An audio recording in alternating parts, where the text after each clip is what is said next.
గంగా నదిలో బోటింగ్ అయితే నాకు బాగా నచ్చింది. ఆల్మోస్ట్ 1 అవర్ దాకా అయితే బోటింగ్లోనే అన్నీ తిరుగుతూ ఉన్నాం. ఇంకా మనకు ఆ బోటింగ్లో తిరుగుతూ ఉంటే మనకు అక్కడ ఉన్న ఘాట్స్ అయితే కనిపిస్తాయి. నా పేరు మీద అయితే ఒక ఘాట్ ఉంది.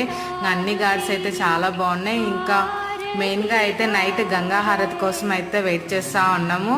అన్నీ ఒకే రకంగా ఉన్నాయి ఘాట్లు అయితే. ఇంకా చూడడానికి చాలా అంటే చాలా ఆహ్లాదకరంగా ఉంది. చాలా అందంగా కూడా ఉంది గంగా నది. ఎప్పుడు టీవీలో మామూలుగా వీడియోస్లలో చూస్తూ ఉంటాయి కదా, ఒక్కసారిగా అక్కడికి వెళ్ళి చూసేటరకు చాలా హ్యాపీ అనిపించింది పిల్లలతో పాటు. ఇంకా వాటర్ గంట పాటు గంగా నది పడవలు అయితే తిరుగుతూ ఉన్నాము. చాలా అంటే చాలా హ్యాపీ అనిపించింది. చూడ్డానికి కూడా ఎంత అద్భుతంగా ఉందో కదా. మెయిన్గా నాతో పాటు మా పిల్లలు కూడా చాలా ఎక్సైటింగ్గా ఫీలింగ్ అన్నమాట. నీళ్ళు తాగడానికి అయితే ట్రై చేస్తుండ్రు, కానీ అలాంటి ప్రయోగాలు ఎప్పటికీ చేయకూడదు. ఇంకా అలా 1 అవర్ పాటు అయితే హ్యాపీగా ఉన్నాం.